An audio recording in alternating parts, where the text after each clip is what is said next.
दोस्तों, राधे राधे। कैसे हैं सब? आई होप सब अच्छे होंगे। मैं भी बिल्कुल ठीक हूँ।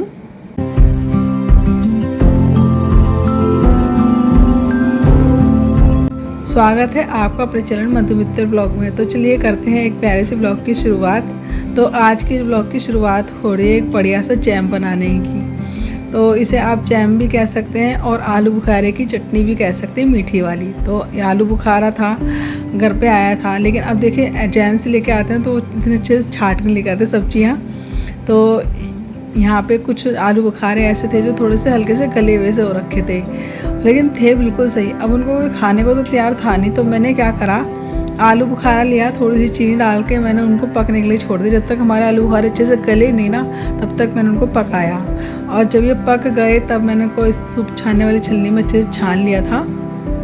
तो देखिए अच्छे से इसको छान लीजिए, हल्का सा पानी भी डाल के भी छान सकते हैं जब लास्ट में काटा सा हो जाता है। और उसको छानने के बाद देखिए इस तरह हमारा ये तैयार हुआ है छनने के बाद। अभी देख सकते हैं थोड़ा पतला है और इसमें कलर तो देख ही सकते हैं कितना प्यारा कलर आया है। बिल्कुल जैम में आता है ना कलर, बिल्कुल वही है। अभी इसमें तो बहुत लाइट लग रहा है आपको, लेकिन रियल में तो बहुत ज़्यादा डार्क कलर था, जैसे गुलाब की पंखड़ियाँ होती हैं ना, डार्क कलर की, इस तरह।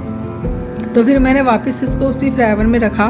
उसमें थोड़ी चीनी मुझे कम लग रही थी क्योंकि आलू बुखारा बहुत ज़्यादा खट्टा होता है। तो उसमें मैंने चीनी डाली और थोड़ी सी हल्की सी इसमें मिर्च डाली थी लाल वाली, और हल्की सी इसके अंदर डाली मैंने नमक।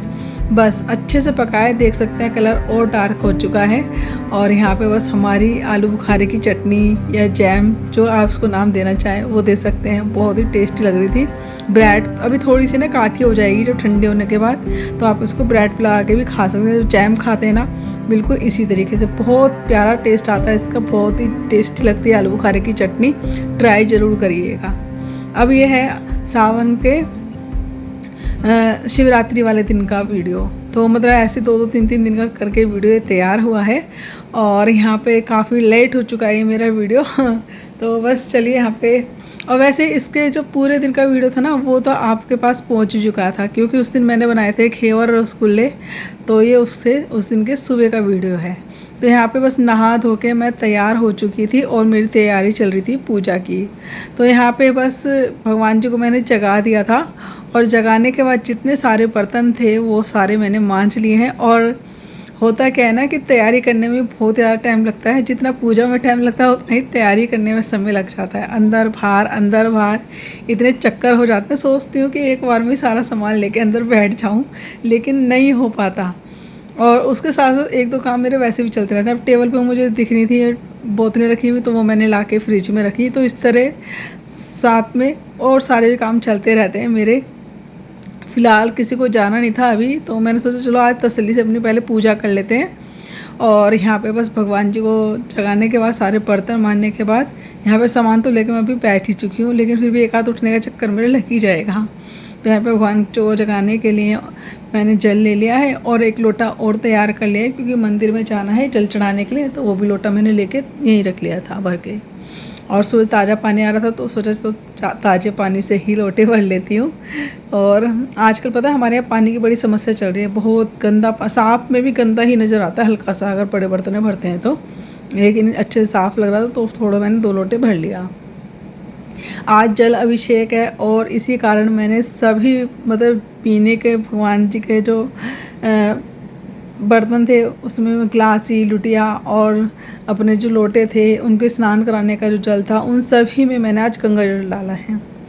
तो बस आज क्योंकि अभिषेक था और दुनिया तो गंगा जी से जल ला के तब भोले बाबा पे चढ़ा रही थी, लेकिन मैं सोचा चला घर में गंगा जल रखा है तो क्यों ना आज भगवान जी को सभी को गंगा जल से स्नान कराया जाए। और जो मैं शिव जी पे जल चढ़ाने के लिए लेके जाऊंगी लोटा, उसमें मैंने थोड़ा सा गंगा जल डाल लिया था। तो चलिए, सबसे पहले तो मैंने जोत तैयार कर ली है, और यहाँ पे अब करते हैं भगवान जी को स्नान कराने की तैयारी। तो यहाँ पे भगवान जी को मैं सबको स्नान कराऊंगी, और उसी जल से कराऊंगी जिसमें मैंने गंगा जल डाला था।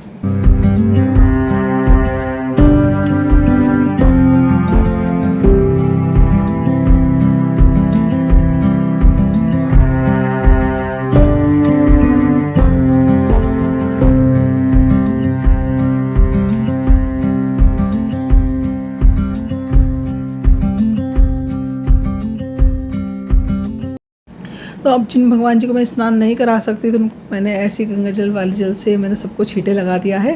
तो मेरे सारे भगवान जी आज गंगा स्नान कर लिए हैं घर पर ही। और बस यहाँ पे लड्डू गोपाल जो ड्रेस वगैरह पहना के मैंने उनको भी तैयार कर दिया था। और घर की ही ड्रेस मैं पूरी गर्मी पहनाती हूँ, हाथ की सिली भी। और 2 जोड़ी मैं लेकर आई थी कॉटन की, शुरू में ही देखा होगा आपने सावन में गर्मी लगने से पहले।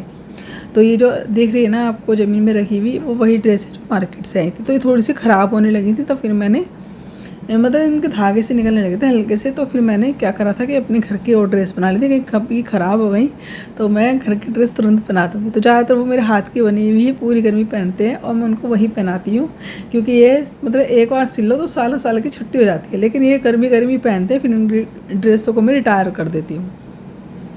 तो बस यहाँ पे देखे लड्डू गोपाल जी को सभी को मैंने चंदन और रोली का टीका लगाया सभी भगवान जी को। और मेरे घर में जो भोले बाबा थे उनको ही मैंने गंगा जल से ही स्नान करा दिया था। तो चलिए यहाँ पे सारी तैयारी हो चुकी है मेरी, और बस अब करते हैं फटाफट से पूजा अपनी, जो डेली की होती है मेरी पूजा।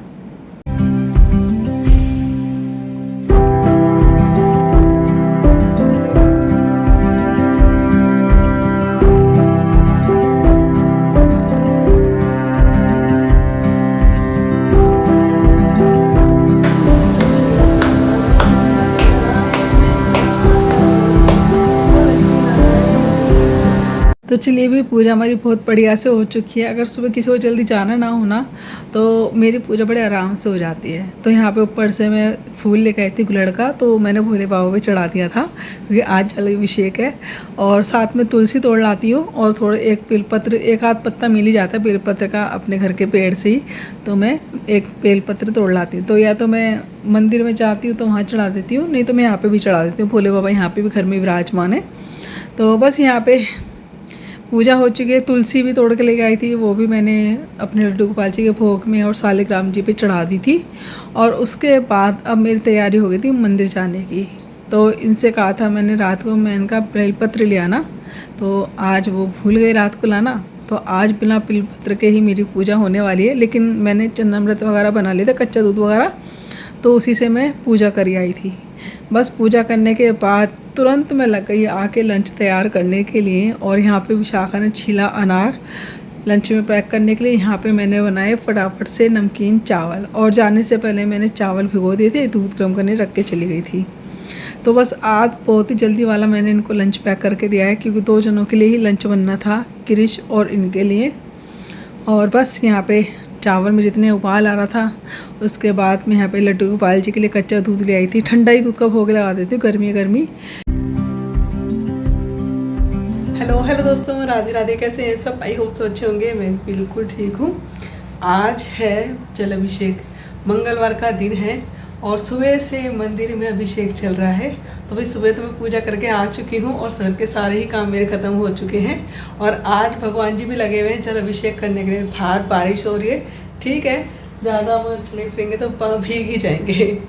अब ये है संडे का दिन और 16 तारीख का, क्योंकि उस दिन था मेरे बेटे का बर्थडे।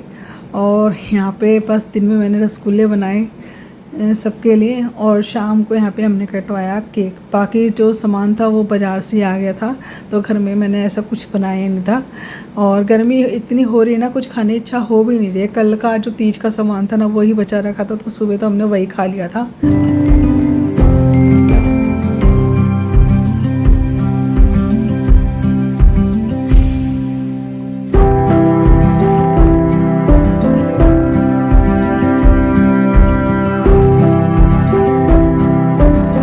और हम ना मोमबत्ती भुजवाते नहीं हैं, मना कर देते हैं। वो गलती से कृष्ण ने बुझा दी थी, तो फिर से हमने दोबारा जलाई है। कहते हैं आज के दिन हो सके तो दिए जलाइए, लेकिन कभी दिए बुझाने नहीं चाहिए, दिए हो चाहे मोमबत्तियाँ हों। सिर्फ डांस करके दिखा दे।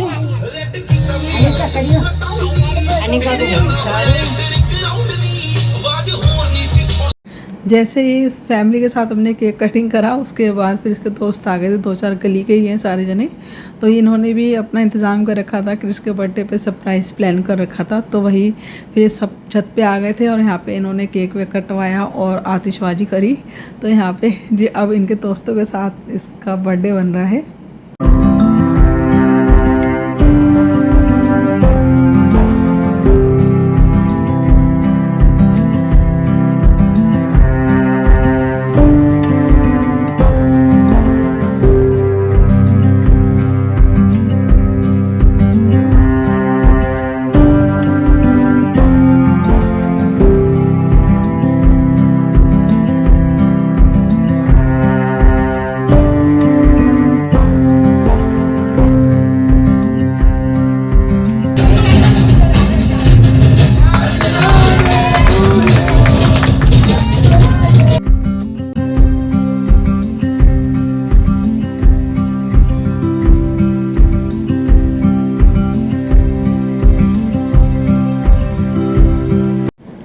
और देखिए जब केक कट गया था ना, तुरंत ही इसके दोस्तों ने यहाँ पे करी आतिशबाजी, और ये तो सच में इतनी सुंदर लगती है ना मुझे, मतलब अच्छी लगती है। पर्सनली बहुत पसंद है ये वाली आतिशबाजी, क्योंकि ये जब आसमान में जाके फूटते हैं, रंग बिरंगे सितारे बन जाते हैं ना भाई, बहुत ही मज़ेदार लगते हैं। मुझे तो बहुत ही ज़्यादा देख के इनको खुशी होती है।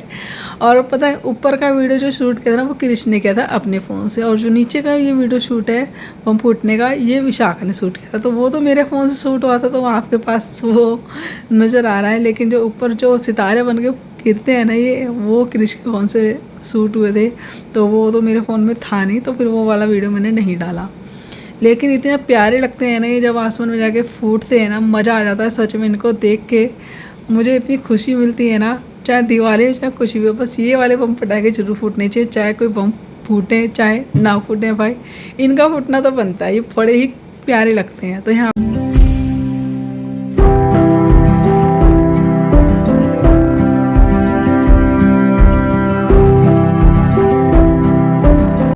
तो चलिए जी, आपसे लेती हूँ यही विदा। आपको ये वीडियो कैसा लगा कमेंट्स करके जरूर बताइएगा।